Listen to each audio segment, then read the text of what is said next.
Y bueno, como ya saben, la expositora que nos acompaña es Marcela Villegas Otarola. Ella es educadora diferencial, tiene una mención en trastornos de aprendizaje específico y trastornos de audición y lenguaje, además de ser diplomada especialista en espectro del autismo, con un posgrado en necesidades educativas especiales por autismo y trastornos generalizados del desarrollo.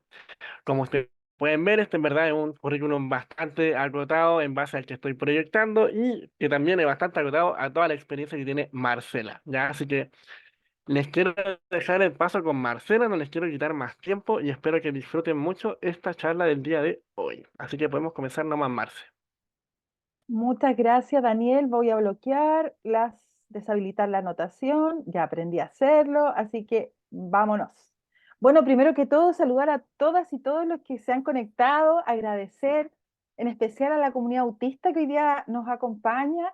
Chantal, muchísimas gracias por acompañarnos, presidenta de FENAUT, que siempre está con nosotros y junto a DIPA, algunas exalumnas como la Daniela Oliva, que la veo por ahí. Así que un gustazo, todas las personas que siempre se van conectando conmigo y me siguen y se van involucrando, implicando en esta tarea que nos desafía a poder resguardar la protección, los derechos y el apoyo a niños y niñas adolescentes autistas en el contexto nacional, pero también en el contexto latinoamericano, ¿ya? Voy a ordenarme.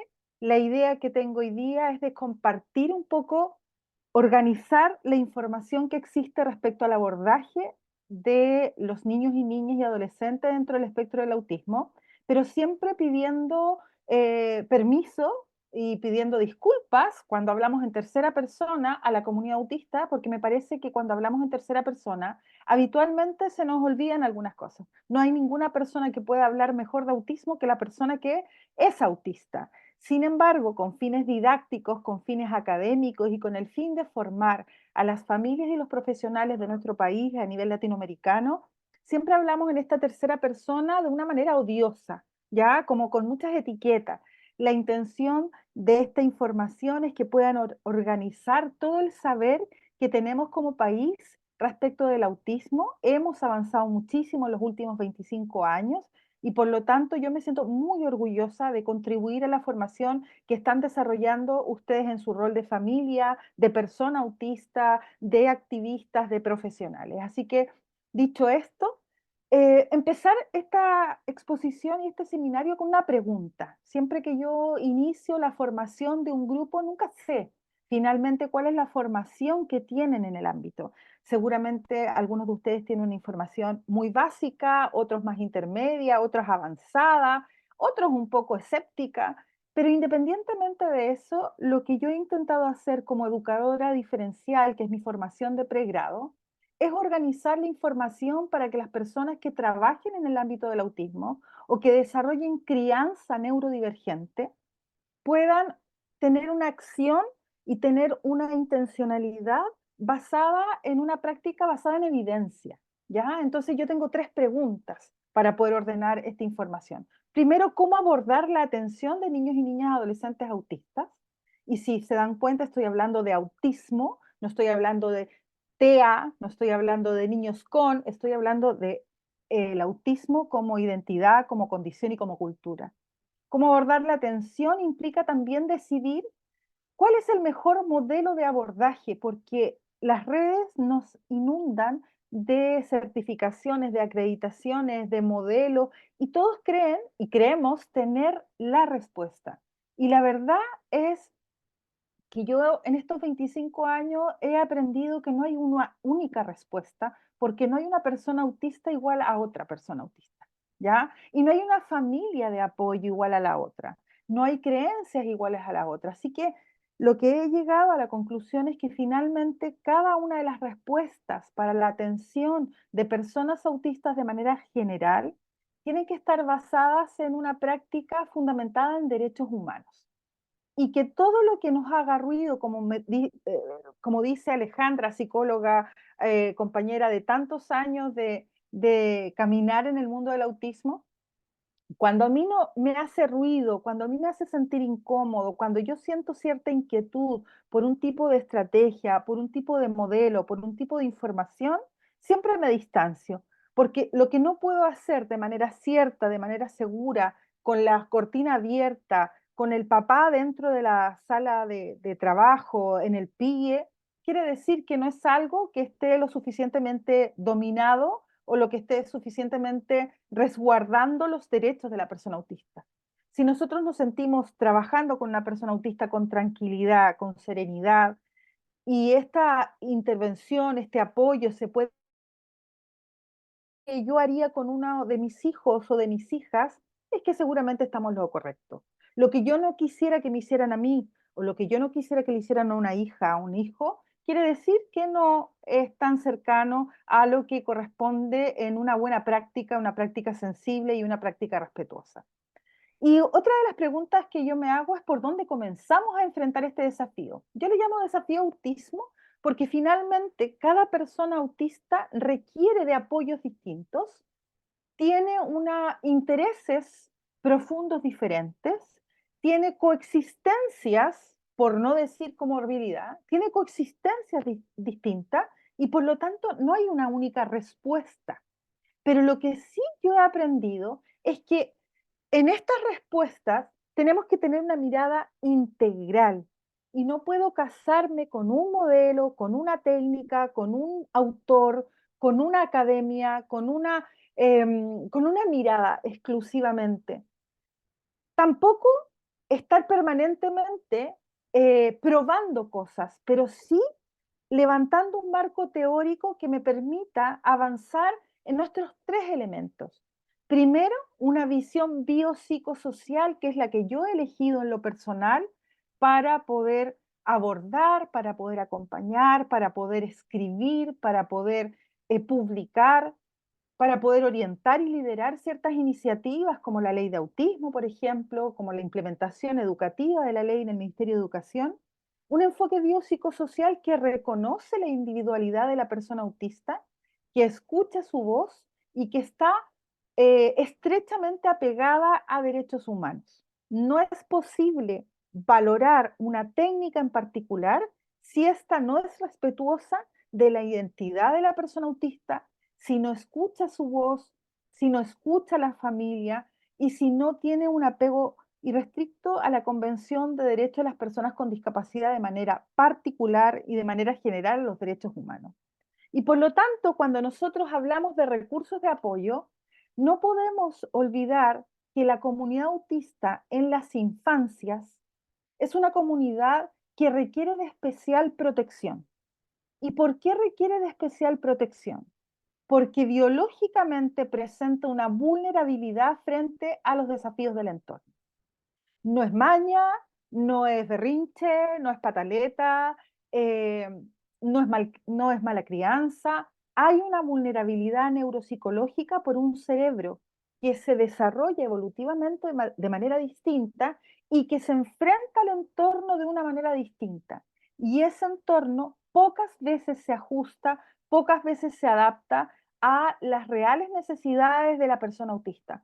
Por lo tanto, el desafío de ser autista en este momento es un desafío enorme, que poca gente empatiza o entiende o se pone en sus zapatos o en los zapatos de la familia y da mucha cátedra, pero sin haber escuchado esencialmente los elementos que resguardan el bienestar y la calidad de vida de la persona y de su familia.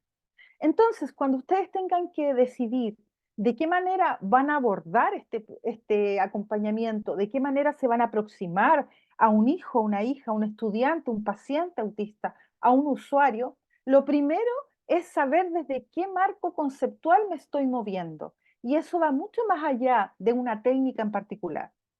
Hay buenas técnicas de apoyo conductual positivo, hay buenas técnicas cognitivas, interaccionistas, hay buenas técnicas vinculares, hay estrategias de abordaje curricular, hay estrategias de abordaje de integración sensorial, hay mucho conocimiento desde la neuropsicología, pero esa mirada tiene que reconocer tres elementos.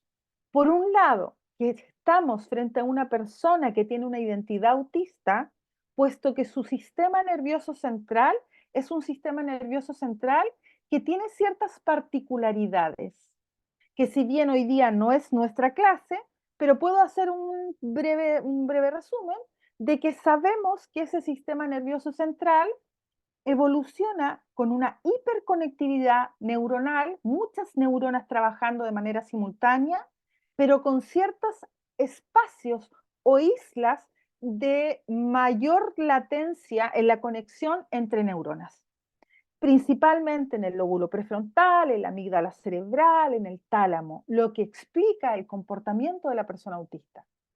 Eso directamente impacta sobre el desarrollo de la persona autista y el cómo se manifiesta conductualmente. Si tú ves la conducta de una persona autista, es la punta del iceberg. Desde la teoría del iceberg tenemos que entender que lo que vemos es menos de un tercio de las consideraciones psicológicas, hablamos de psicología de todo lo que ocurre en nuestra psiquis, en nuestro sistema nervioso central funcionando, y esto ocurre porque evolutivamente presento un desarrollo neurológico divergente, por eso le llamamos neurodivergente, siendo todos neurodiversos, y por lo tanto, si yo entiendo cómo procesa la información esa persona autista, voy a poder entender cuáles son los apoyos que desde el entorno requiere. Y cuando yo logro hacer esa articulación entre lo neurológico, lo físico, lo material, con lo funcional del desarrollo neurológico, con aquella manifestación de los hitos del desarrollo, y yo veo a la persona interactuando en el contexto e identifico lo que el contexto aporta y lo que el contexto obstaculiza, yo puedo tener una mirada sensible y respetuosa. No es todo autismo y no es todo contexto. Las personas finalmente evolucionan en función de cómo el entorno le ofrece oportunidades de desarrollo.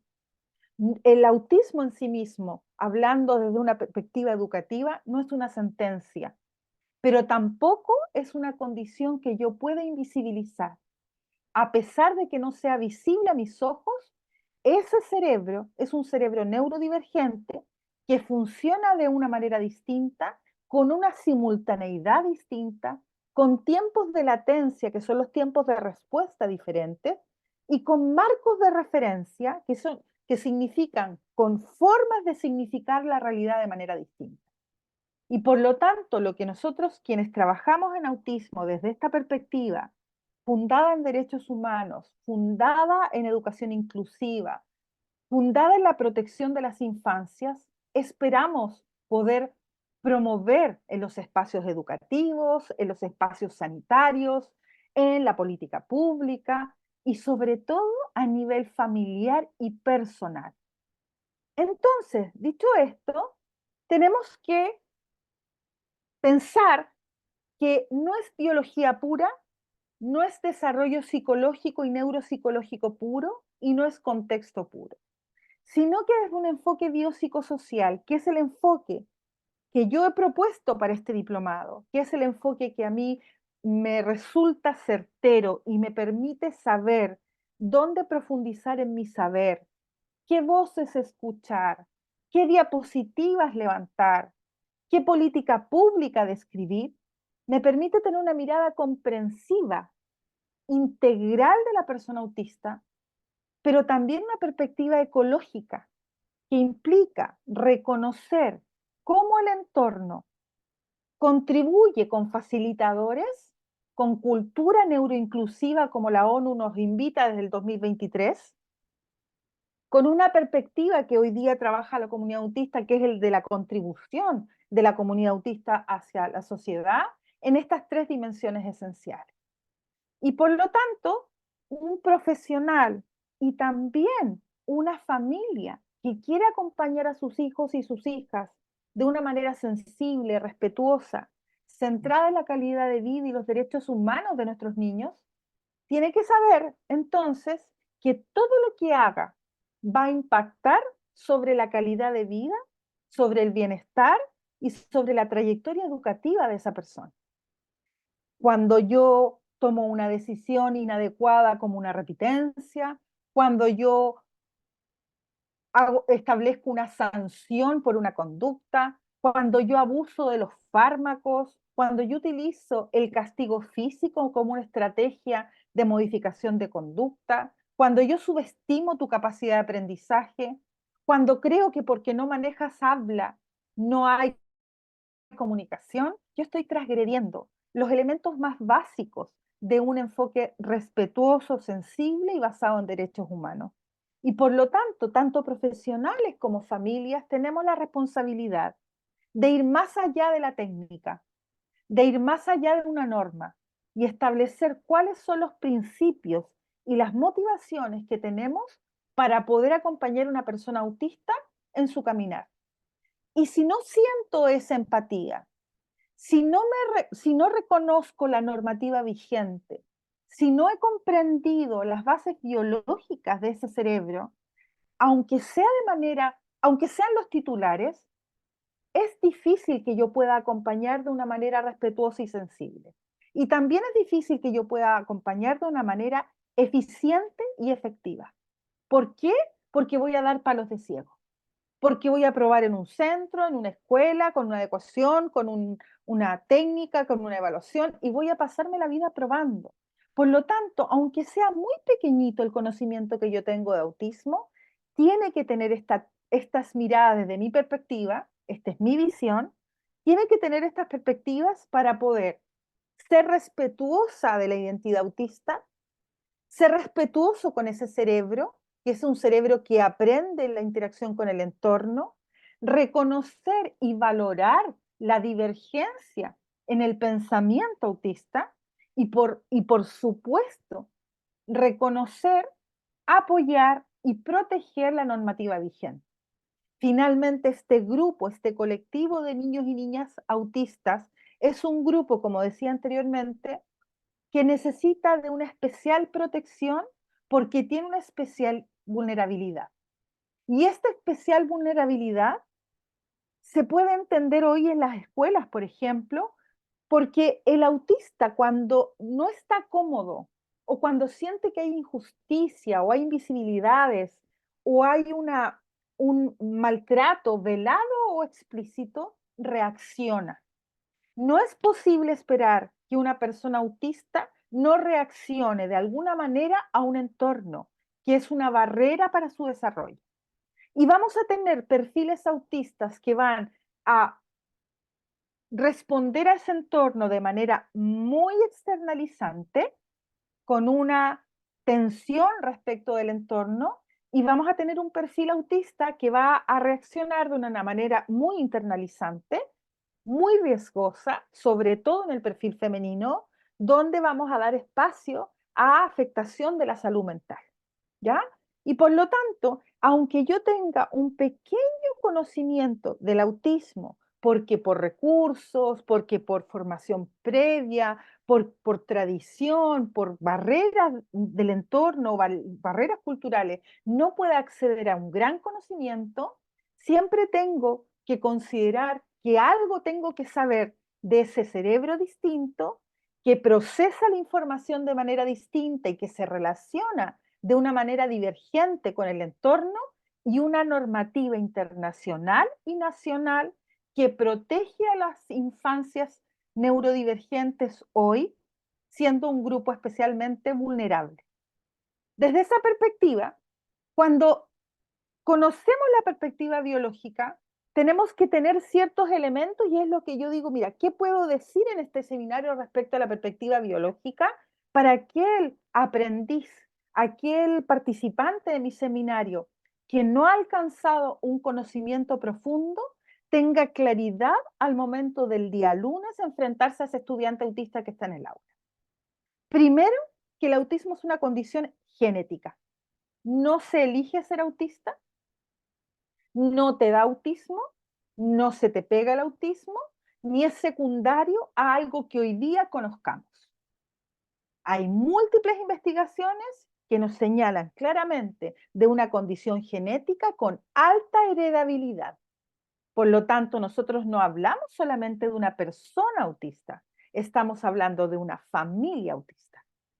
Y cuando nosotros hablamos de una familia autista, tenemos que reconocer que ese estudiante, ese paciente, ese usuario o ese compañero de mi hijo, lo más probable es que tenga una mamá, un papá, un tío, un primo, que también esté dentro de la comunidad autista. Y en ese minuto yo entiendo que hay una lógica y una cultura que explica el comportamiento de ese grupo familiar.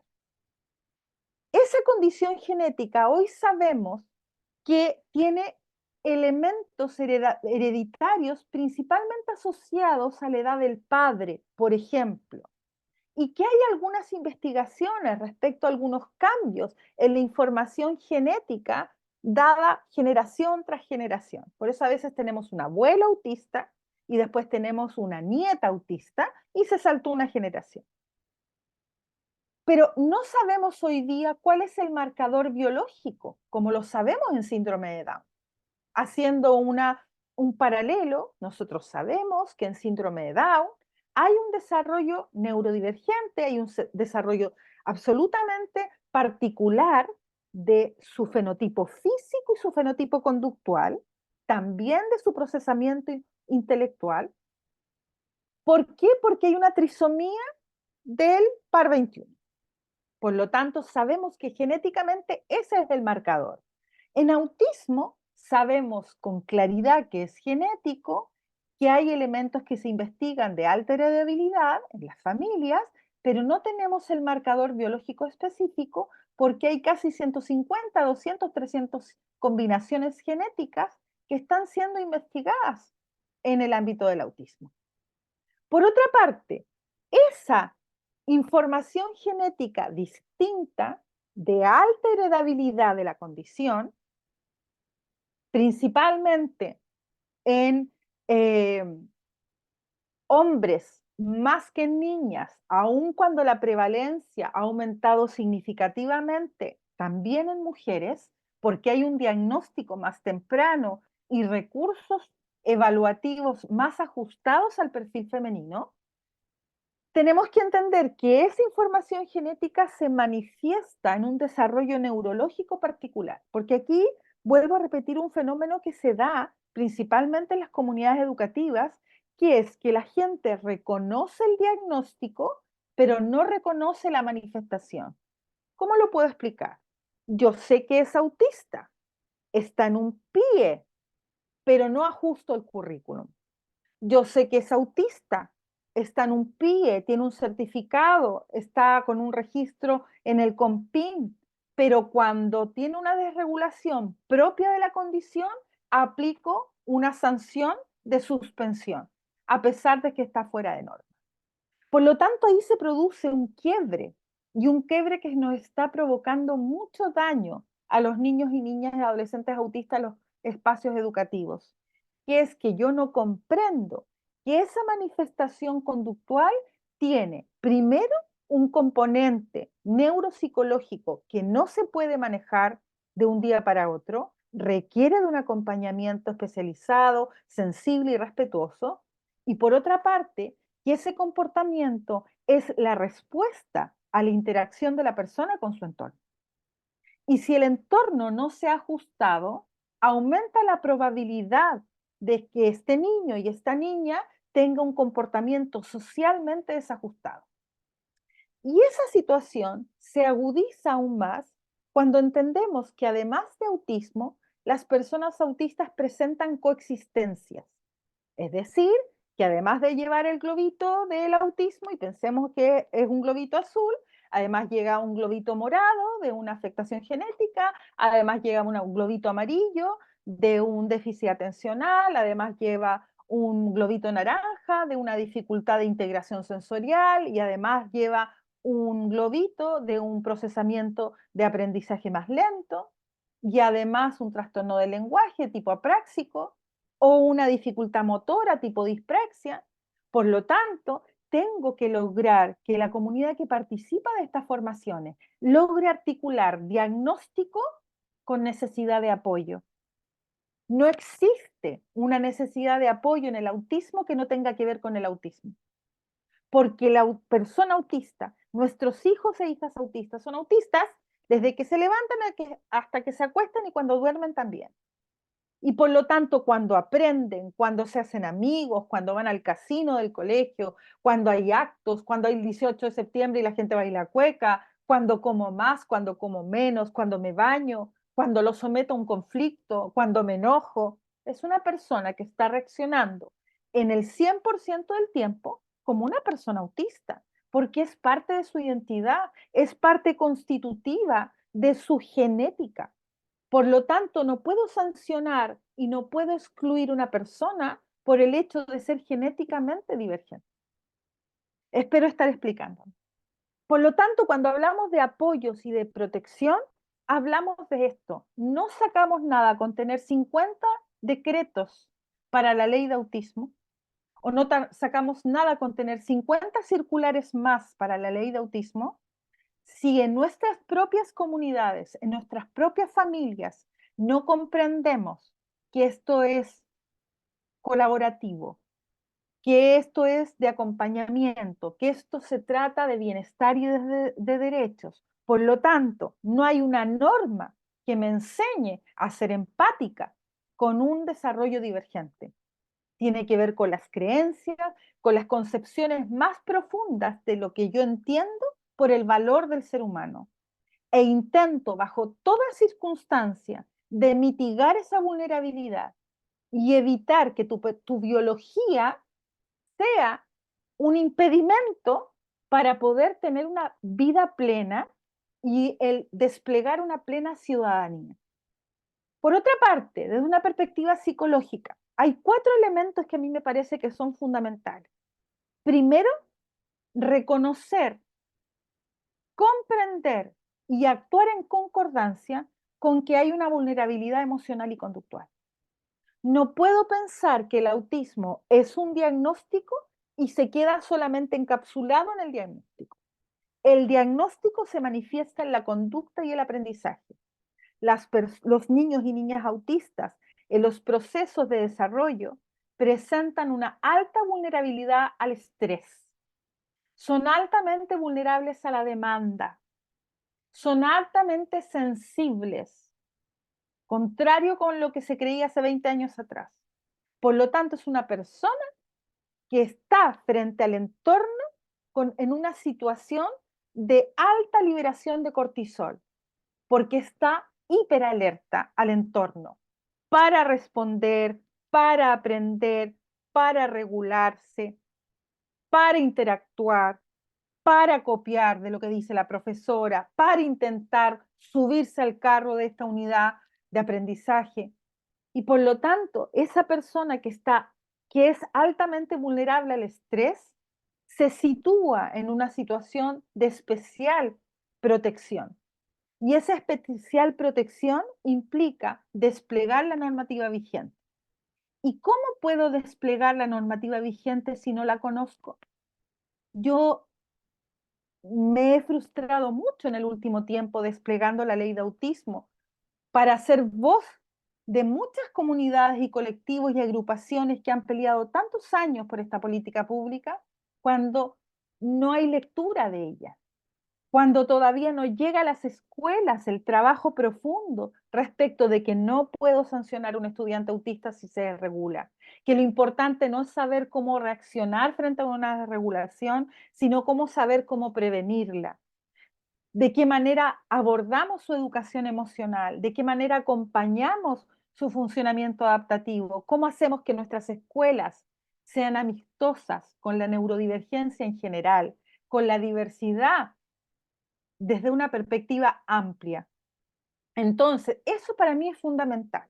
Y cuando yo trabajo con una persona, porque me toca hoy día trabajar, seleccionar personal, orientar a las comunidades educativas, siempre pregunto, ¿qué piensas tú respecto de la vulnerabilidad emocional y conductual de la población autista que está en tu escuela? Y me gusta escuchar la respuesta, porque ahí está la concepción de ser humano. Cuando me responden que el aula segura, que la sanción, que el castigo, que la complacencia, que la yo digo, mira, aquí falta formación y es necesario avanzar en ella, porque si nosotros vamos a estar permanentemente respondiendo y no previniendo situaciones de vulneración y de vulnerabilidad, nuestros niños y nuestras niñas lo van a seguir pasando mal, aunque saquemos 10 circulares más. Ese es mi mayor interés. Respecto de cómo el autismo impacta sobre el aprendizaje, las personas autistas, los estudiantes autistas, no todos tienen altas capacidades. Y hoy día en las escuelas regulares tenemos coexistencias importantes, como es el autismo, con funcionamientos intelectuales que requieren de mayor apoyo. La discapacidad intelectual es una coexistencia que se da muchísimo en autismo y también lo es la dispraxia, que impide una coordinación dinámica general del movimiento, y también lo es la vulnerabilidad sensoperceptiva respecto del tacto, los sonidos, los estímulos visuales, la luz, los aromas, el movimiento. ¿Se imaginan transitar por la comunidad educativa con toda esa carga de cortisol y además con todas esas sensaciones que simultáneamente liberan mayor cortisol o no me ponen en un estado de alerta? O aprender ciertas técnicas de educación física, de tecnología, de artes, de escritura cursiva, cuando biológicamente presento una vulnerabilidad en mi desarrollo motor. Así es como el aprendiz autista llega a la clase, así es como llega al aula. Y por lo tanto, necesitamos comunidades educativas, comunitarias, territoriales, familias, que entendiendo esto, tengan una lógica preventiva, promotora del desarrollo y protectora de derechos. Cada una de las 612 personas que está acá hoy día, se lleva hoy día, en este pequeño ratito que hemos estado juntos, una información que le permita motivarse para generar cambios culturales que permitan a la población autista, sobre todo en la etapa más vulnerable del ser humano, como en sus infancias, a vivir una vida plena, independientemente si es nivel 1, si es nivel 2, si es nivel 3, si tiene apraxia, dispraxia. Independientemente de aquello, requerimos personas que puedan ser nuestras voces para la protección de nuestros hijos. Y esa es la motivación que seguramente nos convoca hoy día a todos y todas un viernes a las 8 de la noche. ¿Ya? Ahora, respecto del aprendizaje, es muy probable que mientras más tiempo vaya pasando, más chicos autistas estén en las escuelas regulares. Hoy día tenemos en el sistema 71.000 estudiantes autistas, 4.000 en escuela especial y 67.000 en programas de integración escolar.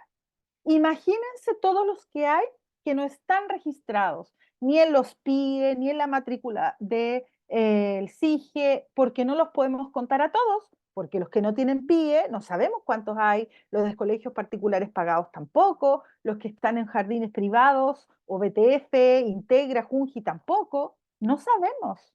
Y por lo tanto, lo que sí sabemos es que el aumento ha sido exponencial y que se ha ido duplicando a lo largo de los años. Y que a nivel internacional, Estados Unidos maneja una cifra de una persona autista, un niño autista en 36. Aquí en Chile lo más cercano que tenemos es un conteo de 1 en 51, según el último estudio que hizo la Universidad de Chile. No tenemos certeza de la población infanto-juvenil autista. Por lo tanto, tenemos que preparar a nuestra escuela para una nueva realidad. Tenemos que preparar a nuestras familias y a nuestro país para una nueva realidad, que es que hay un gran porcentaje de la población infantil que presenta una condición neurodivergente. Y eso implica hacer ajustes en la política pública, en los proyectos educativos institucionales, en los reglamentos internos, en las prácticas pedagógicas, en la forma de llegar a este estudiantado tan vulnerable de ser excluido por tantos años. Desde una perspectiva social, todo lo que he dicho anteriormente. Hay 4 elementos que yo establezco como prioritarios. Primero, la promoción de la participación. La participación de un ser humano es aquello que le permite sentirse amado, querido y respetado. Si yo invisibilizo a la comunidad autista que tengo en mi establecimiento, primero, además de transgredir la norma vigente, además de tener una valoración del ser humano en función de su comportamiento y su rendimiento académico, además de eso estoy haciendo un daño increíble, imborrable en las infancias divergentes. Por lo tanto, mi apuesta está que la formación sea la salida para que generemos espacios de crianza y espacios educativos lo más sensibles y respetuosos que sea posible, que sepan tomar decisiones adecuadas respecto de las familias, respecto del currículum, respecto de la cultura escolar. Desde otra perspectiva, tenemos que pensar que esa familia requiere de apoyos. Esa persona es parte de una familia, esa familia le brinda apoyos, pero a esa familia la apoya nadie. Por lo tanto, la relación cordial, respetuosa, horizontal con el grupo familiar, que escuche la voz de la familia, escuche de qué manera requiere de apoyos para su bienestar es fundamental, porque si no tenemos una familia con una calidad de vida relativamente plena, va a ser muy difícil trabajar adecuadamente con ese estudiante, ese usuario y ese paciente autista. Por lo tanto, estos años en el ámbito me ha permitido tener la certeza de que si no, tú no trabajas articuladamente con las familias, colaborativamente con las familias, si no escuchas su voz y no las haces parte del proceso, es poco probable que haya una evolución respecto de ese niño, de esa niña, de ese adolescente. Y es lo que la norma vigente ha intentado establecer a través de la ley de autismo en educación, a través de la ley de autismo en salud, a través de la circular 586 de la Superintendencia de Educación que vamos a ver en unos minutitos. Por otra parte, preguntarnos si los niños y niñas y adolescentes autistas tienen hoy día oportunidades para el pleno ejercicio de su ciudadanía dentro de la escuela, si son escuchados, si se promueve su agrupación, su agrupamiento, si se conocen los unos a los otros, si hay una identidad que es respetada, si hay una voz autista que se escucha. Porque si no la hay, es pensar que el colectivo no existe. Yo ayer, en una reunión de apoderados en la que tuve que ir por mi hija, un docente dijo que todos los padres y todas las madres teníamos el legítimo y genuino derecho de querer participar en la educación de nuestros hijos y también el legítimo temor de que algo les pase. Todos los niños y todas las niñas. Y no puedo estar más de acuerdo porque no puedo estar más de acuerdo con que nos debemos a todas las infancias, en cualquier tipo de condición, con cualquier tipo de diversidad. Sin embargo, le hice ver a este docente que el colectivo autista es una población que se ha reconocido nacional e internacionalmente como una población altamente vulnerable a la exclusión social y a la afectación de la salud mental. Por lo tanto, yo no puedo pensar que una persona autista está en las mismas condiciones que una persona no autista, porque es invisibilizar cuáles son los elementos característicos de sus necesidades de apoyo. Se han visto estudios de que hay un 40% mayor de afectación de salud mental con, con ideación suicida, con depresión, con crisis de pánico, con trastorno ansioso, es parte de su coexistencia. Por lo tanto, si yo estoy pensando en una persona autista, una mujer autista, una niña autista de provincia, con un trastorno ansioso asociado, con una dificultad motora, con una dificultad de la comunicación, con una dificultad sensoperceptiva, no puedo pensar que está en las mismas condiciones de una niña maravillosa, igual que ella, neurotípica. Ese pensamiento es lo que nos ha llevado a la situación en la que estamos hoy día, de una alta vulneración a pesar de la norma vigente. Y por eso los necesitamos a todos y a todas. Aquí nadie sobra.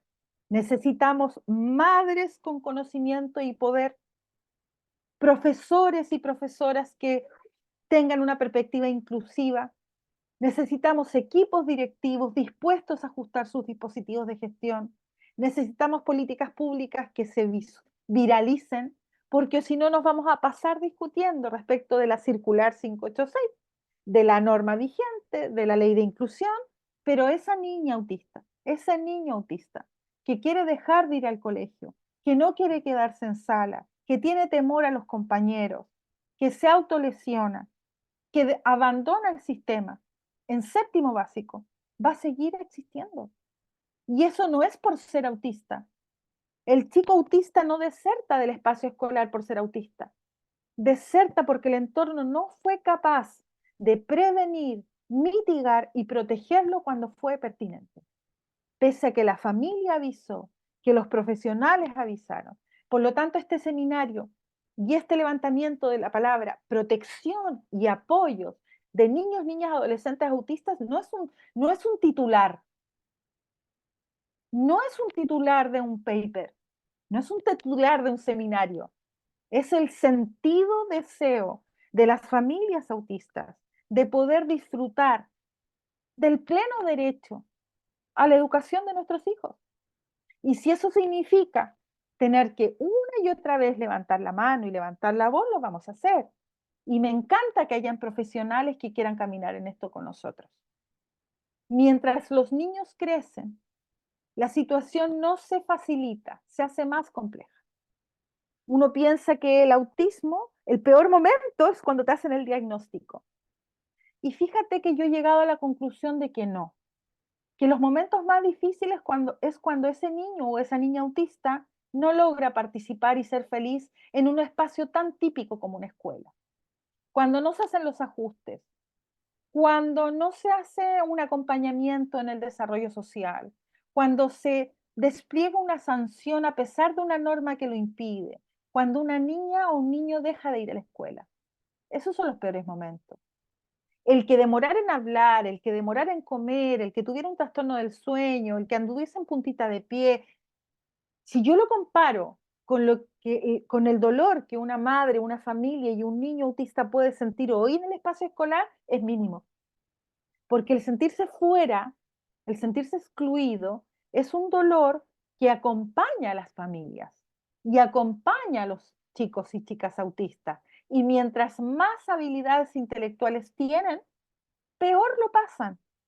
Y los niños y niñas que no lo pasan mal, que no lo pasan bien en la infancia, después serán adultos con una trayectoria evolutiva con mucho dolor y no podrán ser adultos plenos y no podrán desplegar sus familias y vivirán con ese temor de ser vulnerados.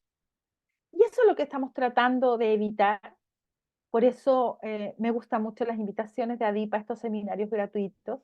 Son esos seminarios que uno tira a la red y que dice, a ver, a cuántos sumo en esta cruzada? ¿Ya? Sin ser grandes expertos. No necesitamos grandes expertos, necesitamos grandes personas, por sobre todas las cosas, que tengan una mirada positiva, respetuosa, sensible, pero con mucho conocimiento para que puedan promover y proteger y resguardar las trayectorias de vida de nuestros niños y niñas. Ahora, esto está normado. Miren qué lindo, chicos, chicas. Esto está normado. En 1948, después de la Segunda Guerra Mundial, se estableció que había una Convención Internacional de Derechos Humanos. Y dadas las vulneraciones, se tuvo que hacer una Convención Internacional de los Derechos de las Infancias en 1999. Y después, en el 2006, firmado por Chile el 2008, se tuvo que establecer una Convención Internacional sobre los derechos de las personas con discapacidad. ¿Por qué fue necesario hacer estas convenciones? Que Chile firma, es parte, asume un compromiso internacional, porque el ser humano tiende a transgredir los derechos de los colectivos más vulnerables de ser excluidos, de más vulnerables de ser maltratados. Por lo tanto, personas con discapacidad, niños y niñas, son la población más vulnerable de ser maltratado, excluido y segregado. Chile firmó un compromiso, por lo tanto eso ya no está en discusión. No hay discusión de qué tipo de país o qué tipo de sociedad es en la que hemos decidido vivir. Y por lo tanto, desde esa perspectiva, ese compromiso internacional nos permite resguardar a nuestras infancias con alguna de estas normativas que yo quiero poner ahí para que se la lleven, esta foto, e impriman lo que ADIPA les ha subido a la plataforma. Esto ya está en su poder a través de la misma plataforma en la que se inscribieron. Después del 2008, que Chile firmó la Convención Internacional de los Derechos de las Personas con Discapacidad, nosotros actualizamos la ley 20.422, antes era otra, era la, ya se me olvidó, me la sabía de memoria, la antigua, pero ya no importa, la 20.422, que habla de, ya no habla de integración, habla de inclusión de las personas con discapacidad y en su título 2 habla de educación. ¿Por qué tenemos que llegar a hacer una nueva ley? Porque teníamos que actualizarnos en función de los tremendos compromisos internacionales que habíamos asumido. Resguardar como país el derecho de los colectivos que presentan una condición o situación de discapacidad. Eso dio lugar después a un decreto, que es el decreto 170, que permite tener subvención de programa de integración escolar. Y lamentablemente solamente el 60% de los establecimientos con subvención del Estado lo tienen, que son los PIE. Que lamentablemente, a pesar de sus grandes esfuerzos, no han podido cambiar las culturas escolares. Y por lo tanto tienen un tremendo desafío todos los días, que es proteger a nuestros hijos y nuestras hijas dentro de las escuelas. Por otra parte, el decreto 170, además de asegurar una educación inclusiva para el país, financia apoyos profesionales no clínicos, sino que acompañen procesos educativos inclusivos. Por lo tanto, psicólogo, fonoaudiólogo, kinesiólogo, terapeuta ocupacional, pasan a ser asistentes de la educación. Asistentes de la educación implica que no son profesionales clínicos en la escuela, sino que son profesionales al servicio de la educación inclusiva. Posteriormente, el decreto 83 asegura que la enseñanza básica, independiente de la existencia de programas de integración o no, nuestros niños y nuestras niñas tienen derecho a los ajustes curriculares que sean pertinentes a sus necesidades de apoyo. Situación que ha costado muchísimo instalar porque todavía se cree que es una decisión de cada establecimiento cuánto ajusta el currículum. Y no es el establecimiento el que debe decidirlo, sino la necesidad, el perfil de apoyos de la persona. Todo niño y toda niña en educación parvularia y educación básica tiene hoy el derecho a que acceder a ajustes curriculares de acceso al aprendizaje o respecto de los objetivos de aprendizaje referidos a los planes y programas de estudio. Posteriormente, con el fin de evitar la segregación de las comunidades más vulnerables a ser excluidas, surge en el 2015 la Ley de Inclusión Escolar que limita la selección y por lo tanto existe el sistema de admisión escolar que permite inscribir a un niño, es decir, solicitar el ingreso a un establecimiento sin tener que informar que el niño o la niña presenta algún tipo de condición que lo haga susceptible de una discriminación arbitraria. Lamentablemente, después de que el 2015 establecimos que el SAE había sido un tremendo logro, al 2024 se le cuestiona de por qué llegan tantos chicos autistas a las aulas. Llegan tantos autistas a las aulas porque en el mundo mundial hay más autistas. No tiene que ver con la ley de autismo, no tiene que ver con el SAE, tiene que ver con una prevalencia internacional y nacional mayor. Por lo tanto, es impensable que en nuestras aulas, así como el reflejo de la sociedad en general, haya más autismo y que no tiene que ver con una eh, mayor diagnóstico, una sobrediagnóstico, como le llaman. Hay que tener bastante cuidado cuando uno lo establece, porque eso ha sido bastante investigado. Lo que hay más es más profesionales que permitan detectar a tiempo condiciones neurodivergentes. Y aquello que hace algunos años no tenía nombre o que le poníamos un nombre diferente, hoy día tiene el nombre que le corresponde. Por ejemplo, en casos femeninos de mujeres adultas autistas con tardío diagnóstico, nos queda claro que la trayectoria evolutiva siempre fue autista, pero que nunca accedió al diagnóstico. Por otra parte, el decreto 67 asegura que los procesos de evaluación sean transparentes y ajustados a las necesidades de apoyo de los estudiantes con necesidades educativas especiales. Por lo tanto, también tengo derecho a tener ajustes en los procesos evaluativos. El 2022 se establece la Ley 21.430 sobre garantías y protección integral de los derechos de la niñez y adolescencia, que reconoce el derecho a la educación, a la salud mental inclusive. Y posteriormente, en el 2023, después de años de un largo batallar de las familias autistas, logran una política pública para el autismo que implica una mirada intersectorial que da lugar a un plan de implementación de la ley en el ámbito de la educación. De esa implementación educativa de la ley surge el 2023 la circular de la CIE, de la Superintendencia de Educación, circular 586, que esperamos que sea leída en todos los establecimientos del país, en donde se norma cuál se otorgan las instrucciones, el reglamento, para poder acompañar los procesos educativos del estudiantado autista. Desde esta perspectiva, entonces, tenemos un marco jurídico internacional y nacional que resguarda a nuestras infancias neurodivergentes. Sin embargo, muy pocos profesionales se manejan todavía a este nivel y necesitamos fortalecer la diversificación de la enseñanza, los ajustes a los planes y programas, los ajustes a los perfiles de egreso, el resguardo de las trayectorias educativas, los acompañamientos emocionales y conductuales de los estudiantes autistas para que eviten las situaciones de desregulación que hacen que se apliquen algunos protocolos no prudentes ni sensibles respecto de sus infancias. Ahora, los apoyos desde esa norma tienen entonces, desde esta mirada biopsicosocial, que responder a estas necesidades en el ámbito biológico, en el ámbito psicológico y en el ámbito social. ¿Qué hice yo? Con el fin de que este seminario ustedes pudiesen llevarse algo concreto, yo soy la reina de las tablas, organicé el abordaje biopsicosocial en 3 columnas.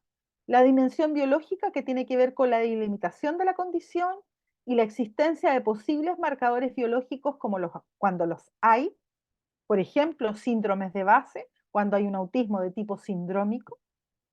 La delimitación de las coexistencias como epilepsia, apraxia, dispraxia, trastorno desintegrativo, perdón, trastorno de integración sensorial, discapacidad intelectual, trastorno auditivo, salud física, mental, dental y nutrición. ¿Y por qué he incluido dental y nutrición?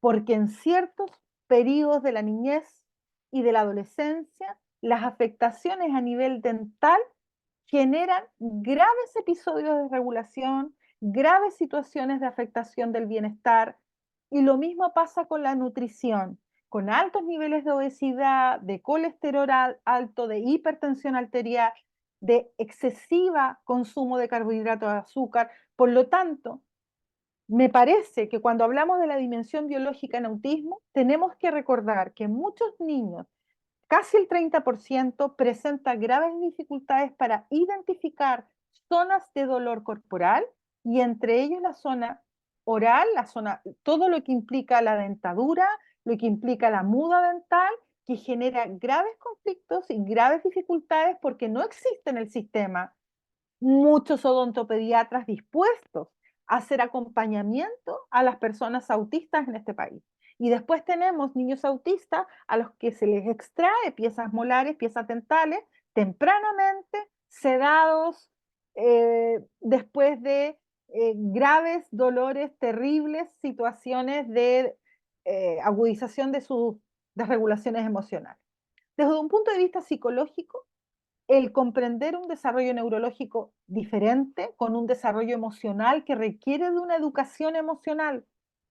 Todos los niños y las niñas requieren de educación emocional, pero la población autista es altamente vulnerable emocional y conductualmente.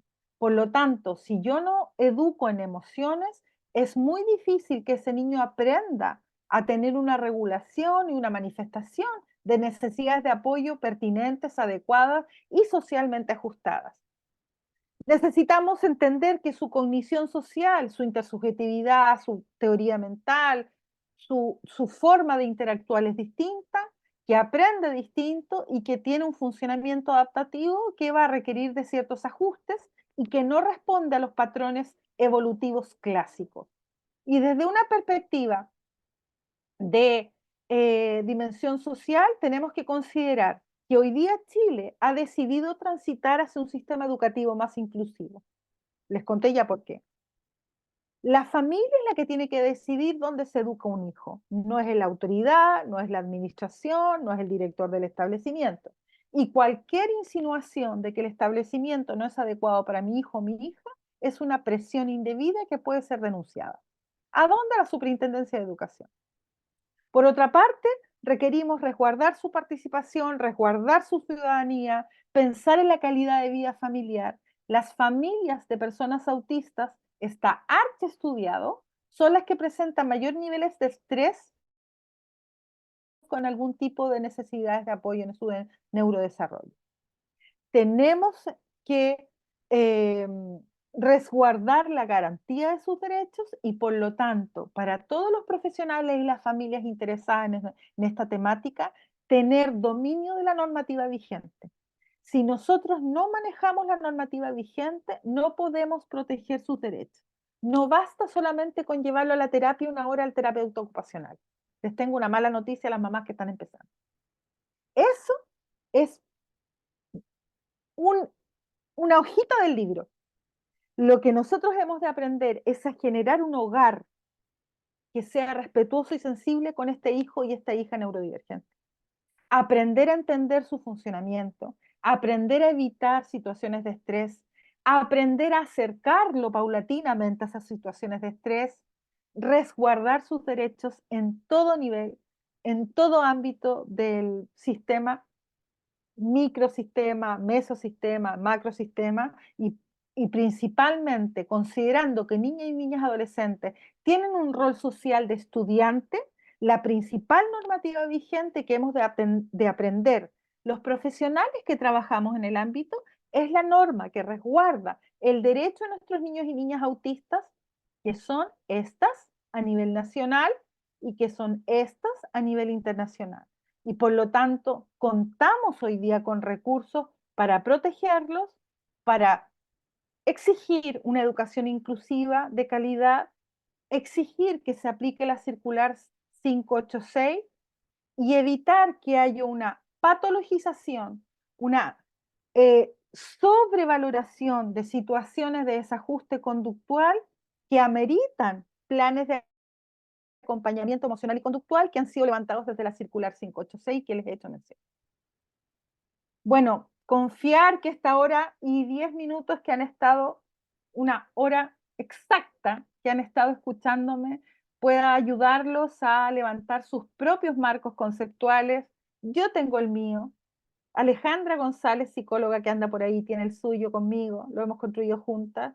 Y por eso estamos hoy día invitándolos además a aprovechar esta instancia de contarles que hemos elaborado un diplomado con toda esta mirada en el que participan personas neurodivergentes también como docentes, como Gillian Aveas, como Chantal Garay, como Gabriela Verdugo de Fuan, eh, Eduardo Sotelo, un tremendo influencer de las redes, también está con nosotros en este diplomado, con el fin de contribuir a través de ADIPA a hacer asequible este conocimiento y que podamos construir un país y una Latinoamérica más amorosa, amable y respetuosa con la comunidad autista que tan mal lo ha pasado en estas latitudes. Así que muchísimas gracias. Gracias, Dani. Estoy lista. Vamos a las preguntas. No, y Marce, muchas gracias a ti, en verdad. Siempre es un gusto escucharte, ya sea en curso, en seminario, en diplomado, en donde sea la instancia, Muchas siempre es gracias. un gusto, la verdad. Así Gracias, que gracias. el honor es nuestro de estar acá. Ahora, como la Mar se comentó, ¿cierto? Vamos a atender solamente tres dudas por el tema de la hora, ¿cierto? Así que ya veo una manito levantada, vamos a dar la opción a dos manitos más levantadas, así que vamos a partir por la pregunta de Erika. Hola, buenas tardes, buenas noches. Un gusto haber escuchado. Yo soy parte del Poder Judicial, trabajo en un tribunal de familia.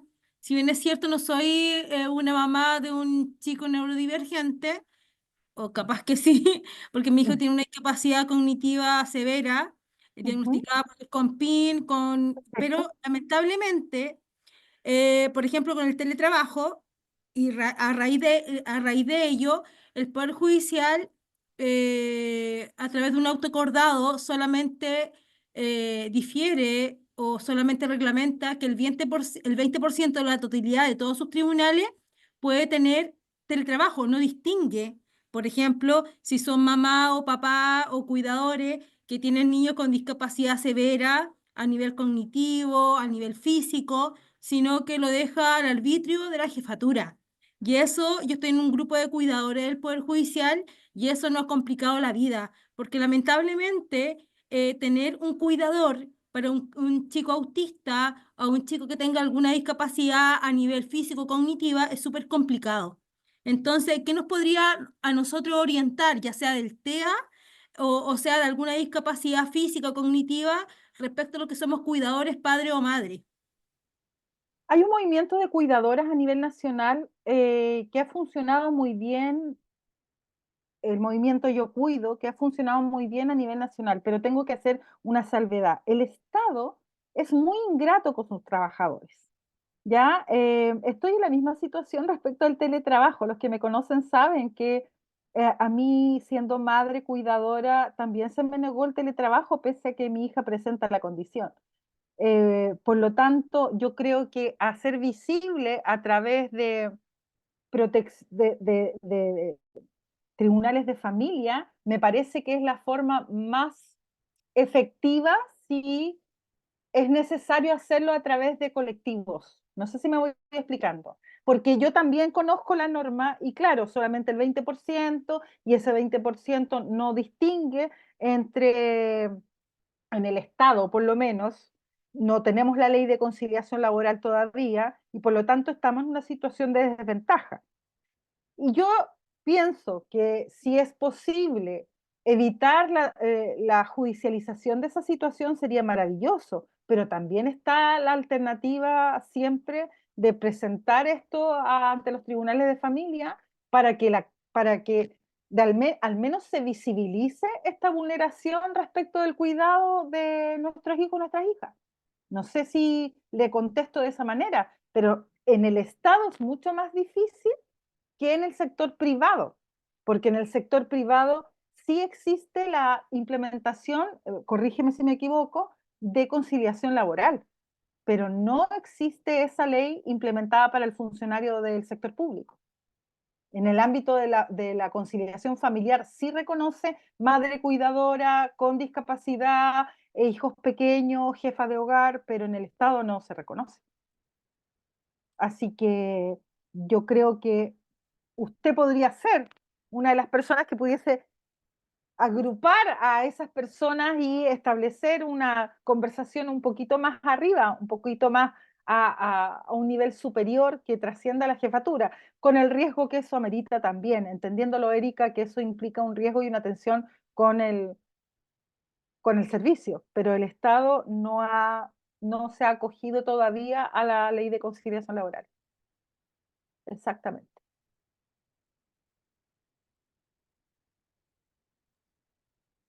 Gracias, Erika. Sí, disculpe, considerando lo que usted dice, efectivamente, o sea, yo gracias a Dios ya a la, a la, sal- a la buena disposición de mi jefatura, porque en definitiva mi hijo no está dentro de los leyes TEA, mi hijo tiene otra discapacidad de salud mental, que lo En- tiene discapacitado en pero su la más de ley, sí, Lola, primero mandarle un abrazo de fuerza para que siga adelante con su hijo y contarle que la ley de autismo tampoco resguarda eso. La ley de por autismo eso, no la es que a eso es lo resguarda. que No estoy. existe una ley en el ámbito del Estado que resguarda a las trabajadoras cuidadoras de Exactamente. hijos con Y discapacidad. es que No a, te a fuiste. eso es lo que voy. El Poder Judicial tiene un grupo, yo pertenezco, que, por ejemplo, no resguarda nada. O sea, nosotros estamos a la deriva. O sea, los que están resguardados es el sector privado, pero Sí, el sector público estamos al arbitrio de la jefatura. Si nos consideran que sí mira, cumplimos con lo en que el chat, ellos dicen, en el es chat impresionante. En el chat, Carla Vivanco nos ha recordado algo súper importante, que es el Estado está promoviendo el sistema integral de Chile Cuida. Efectivamente, hemos visto a don Gabriel Boric inaugurando ciertos espacios para cuidadoras y poniendo en la mesa el Sistema Pero, Nacional de Cuidado. Por lo sí, pero tanto, yo ¿sabes creo qué? que Carla Vivanco podría responder porque le está diciendo, compañera, contácteme. Creo que Pero puede ¿sabe responder qué? mejor que yo. Pero Ujú. ¿sabe qué? Que el Poder Judicial es un poder sumamente autónomo y se lleva, yo trabajo en un tribunal de familia y solamente son los autoacordados que dice la Corte Suprema y ahí quedamos. Es súper Busque, complicado. sí, yo lamento no poder responderle más allá, pero decirle que la ley de autismo tampoco lo considera ese resguardo de la madre trabajadora. Así que tenemos todavía que seguir adelante, Erika, no desista, sigan adelante. Y Carla Vivanco por ahí quería hablar con usted, que Hoy, está muchas en el gracias, chat. Marce. Sí, Dale, gracias, Marce. Y gracias también, Erika, por la consulta. Ahí en el chat, de verdad, están aportando mucho, mucho para aquellos que también deseen leer. Mientras tanto, vamos a seguir con Constanza. Hola, ¿se me escucha? sí, ¿cómo estás, Constanza? Muy bien, muchas gracias. Em, bueno, mi pregunta va enfocada en una parte de la presentación que usted dio, específicamente en la parte de la perspectiva biológica. Usted cuando mencionó sobre o sea, habló sobre el desarrollo neurológico en particular, menciona que algunas personas, o sea, las personas ya sea en un colegio o en clínica, a veces identifican que el niño o niña es autista, pero no reconocen su manifestación conductual como propia de la condición.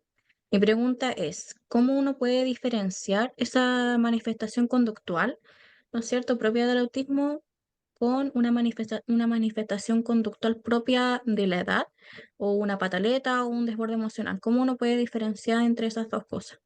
La verdad es que la literatura dice que no es posible diferenciarlo, porque las personas somos un ente, perdón, un ser íntegro, por lo tanto, no somos un ente, somos un ser íntegro, a eso me refiero. No puedo decir que es de autista y que no es de autista. Si yo, por ejemplo, me desregulo y pego una patada en la puerta, todo el tiempo soy autista que pegó una patada en la puerta. No, Mm, no escapa la conducta, no puede ser separada de la persona. La conducta mm, es la manifestación de un estado emocional y ese estado emocional es propia de una persona que presenta una condición divergente. Por lo tanto, cuando preguntan, por ejemplo, la circular 586 respecto a las sanciones del estudiante autista dice dos cosas. Lo voy a decir en positivo y en negativo. Positivo, se puede sancionar el estudiante autista siempre y cuando su conducta no sea secundaria a su condición. Lo voy a decir lo mismo en negativo. No se puede sancionar a un estudiante autista cuya conducta sea secundaria a su condición.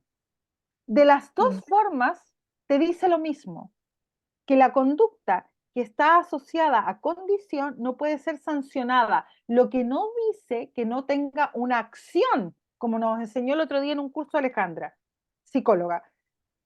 El que no sancione no significa que no actúe, no significa complacencia. Ah, mira, está pateando la puerta y yo me hago la loca. No, eso me indica que tengo que desarrollar acciones formativas y para eso levantamos los planes de acompañamiento emocional y conductual, que son los PAEC. Porque yo no mm, puedo diferenciar si el chico tiene una pataleta porque tiene 3 años o tiene una pataleta porque el ruido le molesta en un cumpleaños que están cantando cumpleaños feliz. Unos me dirán que es una pataleta y otros dirán que es autista y que como es autista es hipersensible auditivo y le está generando mucho temor el cumpleaños feliz porque al final del cumpleaños feliz la gente grita y aplaude. Yo no sé qué es de qué y no hay ningún estudio, ninguna literatura que permita hacer esa distinción. Lo importante es saber de qué manera yo puedo evitar conductas desajustadas socialmente, porque las conductas son adaptativas. Si yo pego una patada porque quiero salir, porque en mi sala gritan excesivamente o me están demandando a disertar y yo tengo un trastorno ansioso y yo pido salir y no me dejan, y yo pido salir y no me dejan, y termino pateando una puerta y tirando una mesa, la conducta adaptativa de haber querido salir era la correcta. La conducta de salir del aula ante una situación de desregulación es adaptativa, porque si tú te quedas, la situación va a ser más compleja todavía. Entonces, Mm. en el fondo la norma te dice, la persona autista que tiene una situación, una conducta socialmente desajustada, no puede ser desajustada, no puede ser sancionada por un desajuste. Ayer me enteré de una suspensión a un niño de 8 años que le bajó los pantalones a un compañero en el recreo y lo sancionaron con 3 días de suspensión.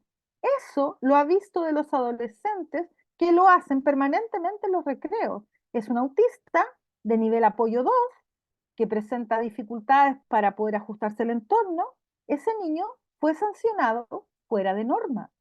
No puede ser sancionado. La pregunta es, ¿qué hace el establecimiento para que el niño aprenda que lo que hacen los adolescentes no siempre es replicable y que no es correcto lo que esos adolescentes hacen y se ríen, y lo hizo un niño de 8 años y le bajó los pantalones a otro niño autista y el niño autista se desreguló y al que le bajó los pantalones también se desreguló y por lo tanto sancionaron al que había bajado los pantalones? Pero es una conducta aprendida. Y él chiquitito tratando de incorporarse en este espacio escolar hace lo que puede con muy poco lenguaje y el establecimiento no hay nada mejor que suspenderlo 3 días. Pero eso es un atentado contra la trayectoria educativa de ese niño y su bienestar. ¿Cómo no entender que una persona que presenta un autismo con un nivel de apoyo 2, que tiene un lenguaje muy reducido, que está iniciándose la interacción social y está compartiendo una escuela donde los adolescentes tienen los mismos espacios de recreo, replica los comportamientos que hacen los adolescentes? Eso es lo que esperamos. Entonces, no sé si me voy explicando, pero no hay una conducta autista que no sea autista en un autista. Escribe como autista, respira como autista, ama como autista, se pelea como autista, duerme como autista. Porque es autista. Es como yo decir, como neurotípico, yo no puedo separarlos de que es neurotípico lo que no es de neurotípico. Uno es neurotípico. La que tiene déficit atencional como yo sabe que vivimos toda la vida votando todo, golpeándonos con todo, perdiendo todo, buscando todo el tiempo atrasada.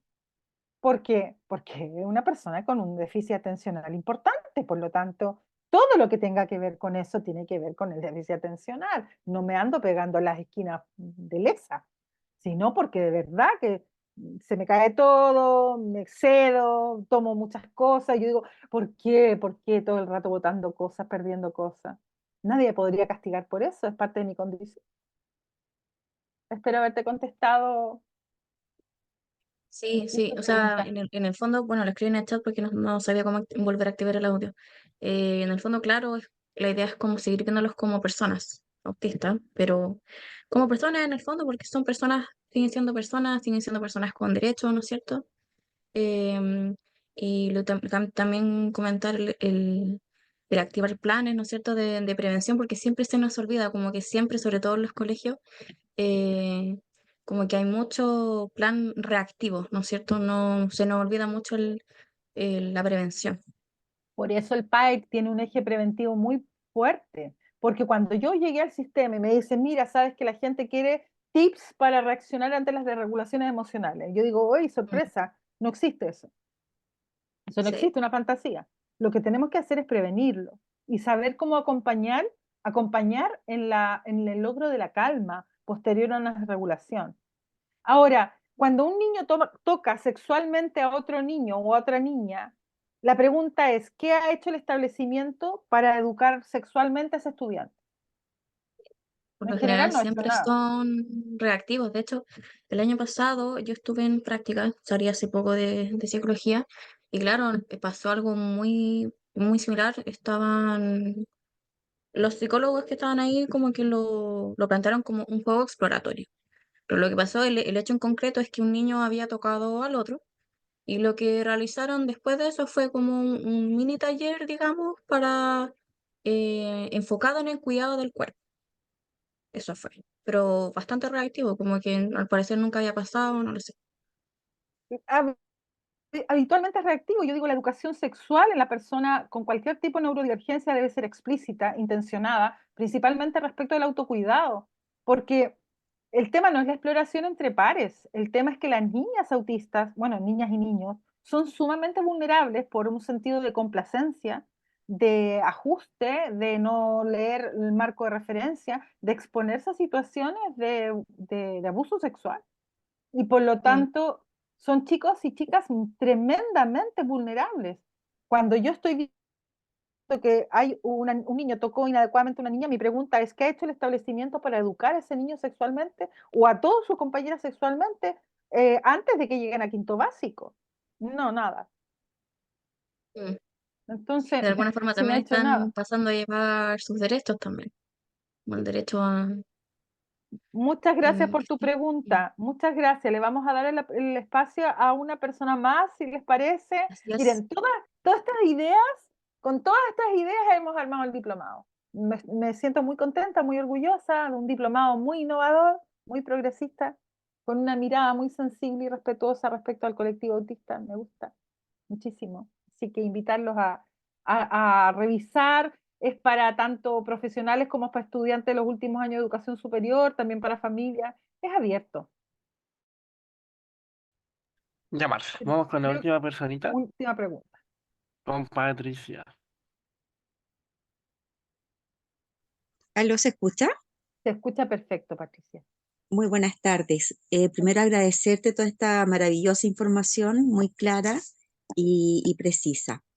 Cuando un estudiante autista tiene un CI típico normal, pero por todas las barreras de aprendizaje sociales, ¿cierto?, de salud mental y otras, no logra el aprendizaje mínimo obligatorio durante el año. ¿Es posible pasarlo de curso igual o se sugiere una repitencia o la repitencia también podría afectar, digamos, emocionalmente al estudiante? Excelente pregunta. Yo me resisto por sobre todas las cosas a la repitencia, porque eso es responsabilizar al estudiante de sus restricciones biológicas y de las barreras que le pone el entorno frente a un aprendizaje satisfactorio. Mucho trastorno de ansiedad, a pesar de que tenga una capacidad intelectual dentro de parámetros normales, genera también ausentismo. El estudiante autista presenta un ausentismo muy importante en la escuela regular, no así en la escuela especial, ¿ya? Pero en la escuela regular, el cansancio social, el agotamiento de la batería social, la fobia social, el miedo al juicio crítico de los pares, va generando trastornos de salud mental importantes. Ahora, esto no es algo que yo haya inventado. El decreto 67 establece que por razones de bienestar socioemocional, un estudiante puede ser promovido de curso para resguardar su trayectoria educativa y mantener la sentido de pertenencia al grupo. Por lo tanto, yo veo inviable la repitencia en cualquier nivel, transición uno 2 3 4 tercero, cuarto, quinto, sexto. No tiene ningún sentido porque además es pensar ilusamente que con un año más se va a adquirir ese aprendizaje y se van a superar como por magia todos los desafíos emocionales que ha presentado. Y eso no pasa. Por lo tanto, la pregunta sería, si está en una situación de afectación de salud mental, ¿por qué no se han hecho los ajustes curriculares para que logre los objetivos? Ese niño no tuvo una respuesta curricular adecuada si es que está en una situación de riesgo de repitencia. Si se hubiesen hecho los ajustes adecuados, él habría sido evaluado de una manera diferente, con algún estilo de evaluación más eh, auténtica, una evaluación de proceso, y hubiese priorizado el currículum para determinar cuáles son realmente los aprendizajes que en este momento de su vida son fundamentales. Pero lo principal es resguardar su bienestar emocional. Para aprender tenemos toda la vida. Esto es muy duro lo que voy a decir. Para aprender algo tenemos toda la vida, pero para aprender eso hay que estar vivos. Y si por afectación de salud mental no estamos vivos, no hay a nadie quien enseñarle. Como dice los psicólogos, para una buena terapia requiere el paciente. Si no tengo paciente, no tengo terapia. Y siempre hay que recordar que la afectación del ánimo puede llegar a tal nivel de que hay una ideación suicida automática. No estoy hablando de una planificación inmediatamente, pero la sensación de no querer existir, de no querer despertar, de quedarse dormido eternamente, de encerrarse en sí mismo y no volver a interactuar, eso es el producto de una interacción, de una tensión horrorosa entre las restricciones personales y el entorno que no se ajusta y que sigue demandando de la misma forma, con la misma intensidad, con la misma frecuencia. Hemos visto con Alejandra, que anda por ahí, que también es parte del diplomado, cosas terribles, niñas que están 15 días hospitalizadas por intentos suicida y el día lunes llegan y lo que hacen es entregarle un calendario de pruebas recuperativas, sin ningún tipo de humanidad. No hay norma que te salve de esa inhumanidad.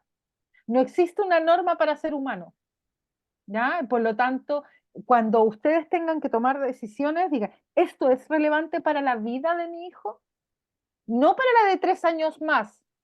¿Es relevante para la vida de mi hijo hoy día? ¿Voy a estresarlo o voy a ajustar? Y el ajuste no significa complacencia.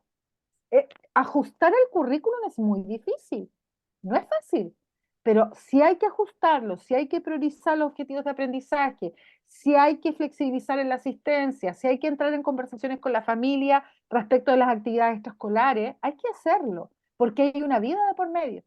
No es un estudiante, es una vida de por medio, es un niño, es un ser humano que está sufriendo, que está desvinculándose, que está cronificando su ansiedad.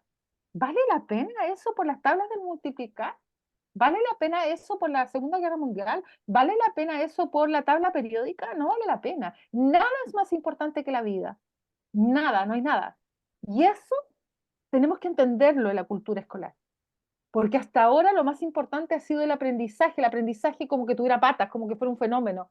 El aprendizaje es un medio, perdón, el aprendizaje es un proceso para ajustarse a un entorno, pero si yo no estoy vivo no me ajusto a nada.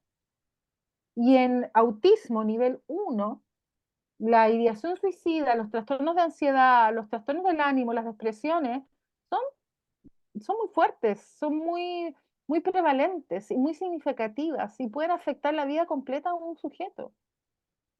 Si te pilla mal la adolescencia, va a ser difícil esa adolescencia. Hay que tratar, yo siempre digo que esto es como la ola, es como ir a surfear. Yo estoy preparando a mi hija para las olas grandes. Las olas chicas no me importan. Las olas grandes son que pase su adolescencia. En este minuto tiene 12 años y yo quiero llegar a los 21.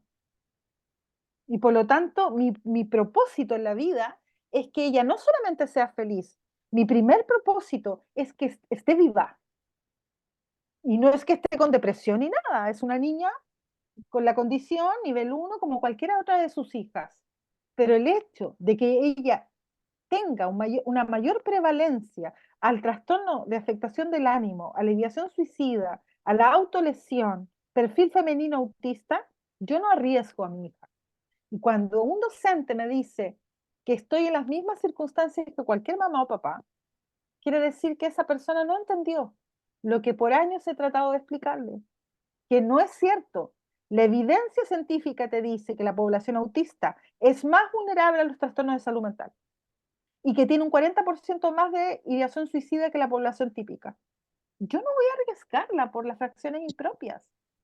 No hay ninguna posibilidad que yo entre en esa conversación. El problema lo tiene la escuela, no lo tiene mi hija. Y esa ha sido la forma de implementación de la ley que yo he puesto. Y eso ha significado tensiones, conflictos, apreciaciones injustas, pero da igual, es la vida de nuestros niños. Bueno, yo podría estar hablando hasta las 12 de la noche lo mismo. Así que, Dani, córtame. Muchas gracias a todos y todas por haber estado con nosotros hoy día. Marce, muchas gracias a ti, como siempre. Ujú. Yo siempre digo que es un gusto, un honor hablar contigo, conversar Muchas contigo, gracias. asistir a estas charlas. Voy a Vaya cortar con la su sorteo, grabación sí, corte, y gracias.